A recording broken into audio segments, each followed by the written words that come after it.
Cordial saludo. Mi grupo hoy va a hablar de 10 hipotéticos casos que van ligados a la revisoría fiscal. Primer caso, el revisor fiscal de Dinamarca, sociedad anónima, no está enterada del manejo de la cartera de la entidad y por consiguiente no informa de su evolución a la junta directiva. ¿Está actuando mal? ¿Qué función está afectando y cuál es su opinión? La actuación de revisor fiscal no es nada profesional, ya que no está ejerciendo dos de sus funciones según el artículo 207 del Código de Comercio, que describe que es cerciorarse de que todo lo concierne de que las operaciones que se celebran o cumplan por cuenta de sociedad se ajustan a la prescripción de los estatutos mismos de la organización, a las decisiones de la Asamblea General y de la Junta Directiva también. Y dentro del mismo artículo, en ese párrafo siguiente, dice que el revisor fiscal debe dar oportuna cuenta por escrito a la Asamblea o Junta de Socios o a la Junta Directiva o al gerente, según los casos, de las irregularidades que ocurren en el funcionamiento de la sociedad y en el desarrollo de sus negocios. Segundo caso, la compañía El Derrumbe, sociedad anónima en la que usted es revisor fiscal y actúa como delegado de la firma de contadores y que fue nombrada por la Asamblea de Accionistas en marzo pasado, presentará una licitación pública para la reconstrucción, la valoración y el análisis contable de los archivos fijos de una entidad pública.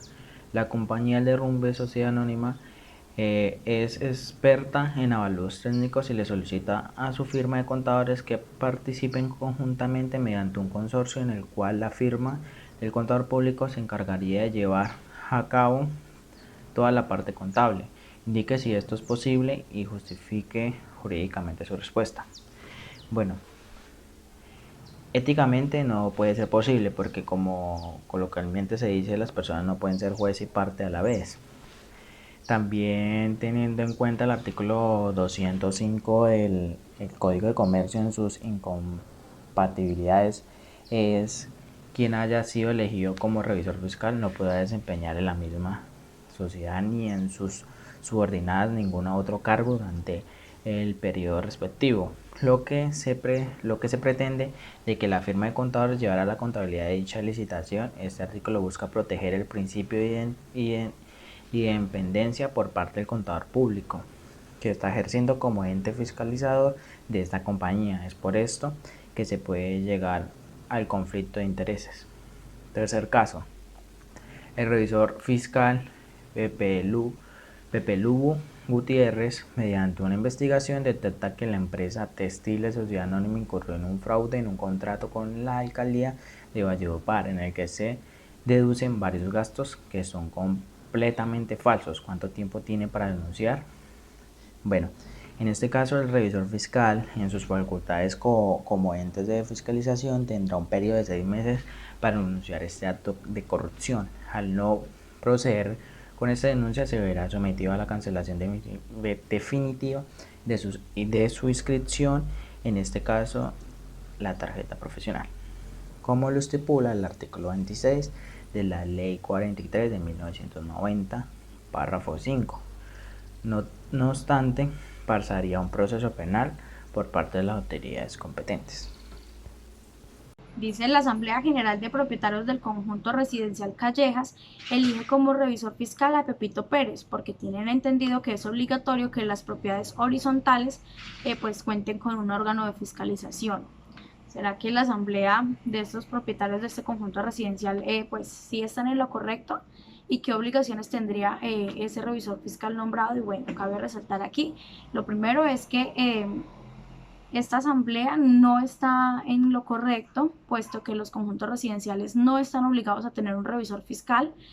Cabe resaltar acá, hay que tener en cuenta el artículo 56 de la ley 675 del 2001, donde claramente pues están haciendo mención de que las personas o los conjuntos residenciales que digamos tengan su actividad comercial y mixta, es decir, que si tienen 300 residencias y de en esas 300 residencias hay una sola residencia de esas que se dedique pues digamos a uso comercial, en este caso pues sí estarían obligadas, pero pues estamos hablando de que este conjunto residencial Callejas está dedicado netamente en actividad de residencias, estos no están obligados a tener un revisor fiscal. El otro caso dice que Cooper fue elegido como revisor fiscal de la sociedad Rayuela Limitada, pero la entidad contratada para dicha elección no le revisó su hoja de vida por negligencia. Dice que después de un estudio se halló que el revisor fiscal no se encontraba inscrito en la Junta Central de Contadores y que tampoco pues poseía la respectiva tarjeta profesional. La pregunta es, si usted fuera gerente de la organización, ¿qué haría al respecto y qué normas contempla la ley para este caso? Bueno, pues primero que todo vemos una negligencia por parte del personal encargado para realizar esa inspección.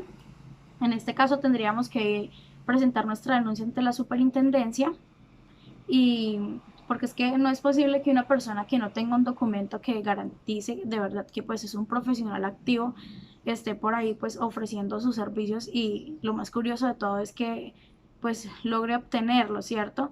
Entonces hay que tener en cuenta la ley 13 de el artículo 13 de la ley 43 del 1990 pues donde dice que cuáles son los requisitos para ser un revisor fiscal y recordemos el más importante es ser un contador público titulado y estar inscrito en la Junta Central de Contadores con su tarjeta profesional activa.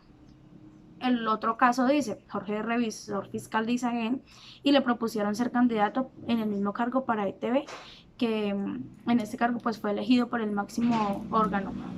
Hay que tener en cuenta que ambas empresas son públicas. La pregunta es, ¿Jorge puede ejercer el cargo en las dos empresas? Y la respuesta es no. Jorge no podría ejercer el cargo en esas dos empresas porque ambas empresas son del Estado.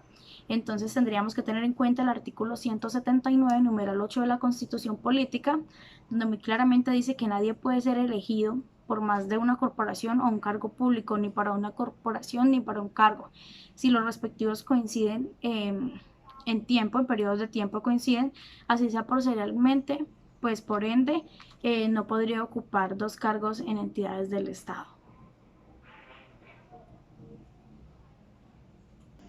Ahora en el caso 8, ¿qué nos dice? Que la empresa llevaba doble contabilidad y el revisor fiscal no informó a la DIAN ni a la superintendencia. Un año después, ¿qué pasa? El auxiliar contable lo denunció por permitir este acto de corrupción. Entonces nos dice, ¿es legal que el auxiliar interponga esta demanda? ¿Puede haberse sanción para el revisor si la denuncia fue interpuesta después de un año? Claro, por supuesto. El auxiliar contable puede denunciarlo, claro, ya que está infringiendo la norma en evadir impuestos ante la DIAN. Y no importa si la persona es interna o externa quien denuncie este acto de llevar doble contabilidad. Y también nos dice que si el revisor fiscal puede ser sancionado, claro que sí. ¿Por qué? Porque el revisor fiscal tenía 6 meses para denunciar este acto por parte de la empresa como medida correctiva debidamente, ¿no? Entonces, no obstante, hizo caso omiso a esta irregularidad. Entonces, se ve sometido a cargos como cancelación de la tarjeta profesional ante la Junta Central de Contadores, sanciones onerosas como lo dice el artículo 658-1 del Estatuto Tributario y en su defecto la cárcel como lo establece el artículo 43 de la Ley 222 de 1995. En el caso número 9 nos dicen que la compañía pirata fue sancionada por la Dirección de Impuestos y Aduanas Nacionales porque esta entidad consideró que la declaración de renta no fue presentada. ¿Por qué? Porque la firma del revisor fiscal no era el actual funcionario, sino el del anterior, el que tenían anteriormente. Entonces, la empresa se justifica diciendo que al momento de presentar dicha declaración, el nuevo revisor fiscal no estaba inscrito en la Cámara de Comercio, o sea, no había sido nombrado y por siguiente no podía firmar. Entonces, la interrogativa aquí en este caso, ¿quién tiene la razón? Entonces, bajo el criterio profesional de nosotros, como contadores futuros que vamos a hacer, la empresa tiene la razón. ¿Por qué? Bajo el salvedad en el artículo 164 del Código Mercantil expresa que las personas inscritas en la Cámara de Comercio de domicilio social como representantes de una sociedad así como sus revisores fiscales conservarán el carácter para todos los efectos legales, mientras no se cancele dicha inscripción mediante registro de un nuevo nombramiento o elección.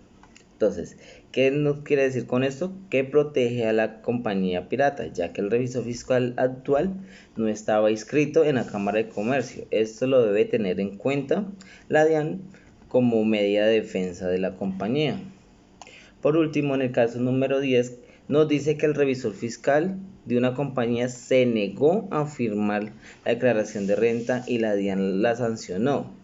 Entonces, ¿qué dice la compañía? ¿Qué hizo? La compañía demandó al revisor fiscal y este se defiende argumentando que la empresa le debe 2 meses de salario y que no va a pagar ni el 50% de la sanción ni la demanda interpuesta por la empresa.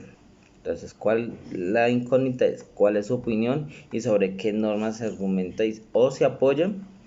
Bueno, primero que todo, pues una de las funciones que tiene el revisor fiscal es firmar las declaraciones de renta, ¿cierto? Y es dictaminar y firmar, sin importar qué problemas tenga dentro de la compañía, porque él tenía la posibilidad de renunciar a su cargo, ¿cierto? Y de pagar, y también por consiguiente por no haber firmado debe de pagar tanto la sanción como la demanda que interpuso la empresa hacia él por el cumplimiento de sus deberes y funciones como ente de control y fiscalizador. Otro aspecto relevante que nosotros vimos acá es que el revisor fiscal pretendía perjudicar a la empresa al no firmar esta declaración, pero todo puede fallar en su contra. Muchas gracias.